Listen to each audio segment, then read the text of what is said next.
السلام علیکم ورحمت الله وبرکاتہ ګرانو ملګرو نن زما سره په سکرین باندې تاسو کتای شئ جناب حیات باغی صاحب زما سره موجود دی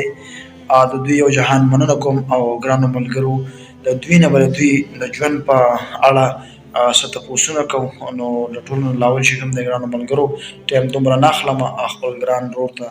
حیات باغی صاحب ته په پروګرام کې هرکلی ویم ښه جي حیات باغی صاحب لومړنی سوال زما دا دی چې تاسو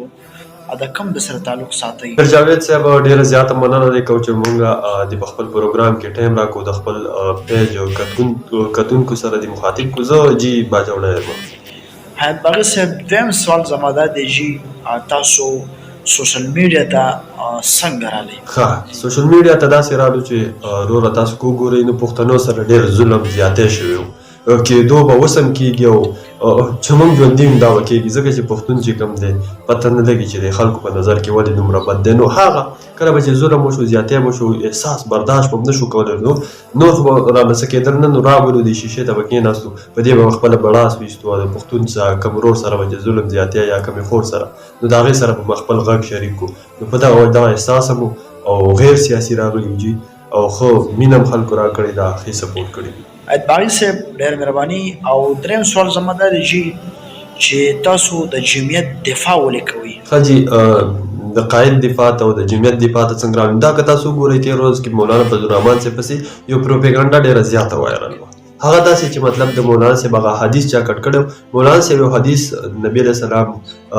ویلی چې لکه مطلب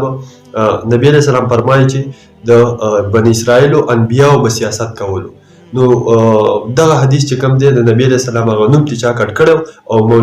مولانا پسې دا پروپیګنډا وایرل کړې وه چې دا وګورئ مولانا صاحب چې کوم دی ووایي چې دا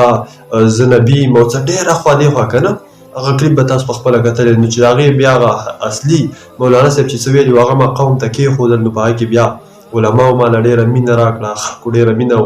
علما کرامو چې کوم دی ډېرې دعاګانې وکړې او ډېر سکون هم ماته میلاوېدو نو ما سوچ وکړو چې اصلي ځای خو دا دی او په دې علماو چې دا څومره پروپیګنډې کېږي دا ټولې منفي دي او دروغ دي او بس نن نه بعد مال اصلي کار دا دی نو بس بیا هغه کار ته ونیښتو هغه هر څه م پرېښوده ښه ډېر ویورز ښه ډېر فالور ښه ډېره مینه او اوس دلته چې راغلي خلک رد بدي کنځل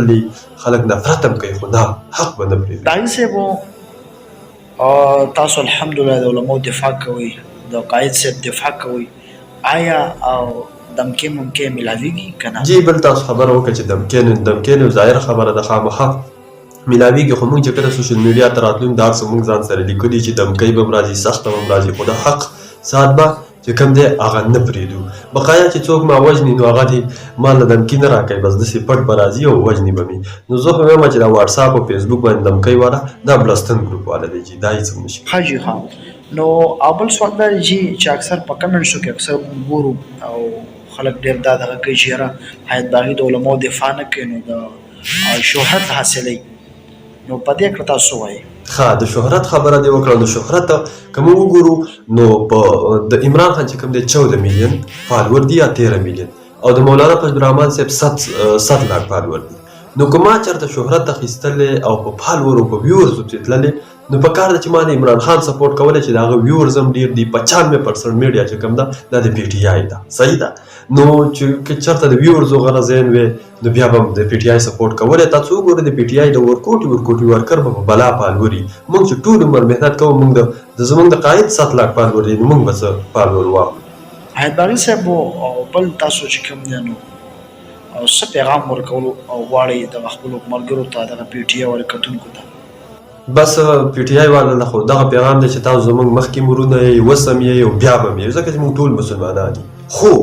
دا یو کوشش کوئ که چې د علماو د اختلاف نه ځان وساتئ په دې کې ستاسو تاوان دی هغو ته تاسو هېڅ هم نشئ ورسولی څه ضرر نقصان هغو ته نشئ رسولی خو ګوره سپکه خوله خوځول دا لکه ستاسو تاوان دی دا زموږ د نبي صلی الله علیه وسلم احادیث دي لکه زه یې ته ځانه نه ویم ټیک ده نو دا ستاسو تاوان دی هغو ته هېڅ هم نشئ کولی او د هغو په عزت کې هم څه کمی نه راځي نور تاسو زموږ مخکې مرونه یې بیا به هم یې او بیا به هم یې خو د علماو د اختلاف حیات باغي صاحب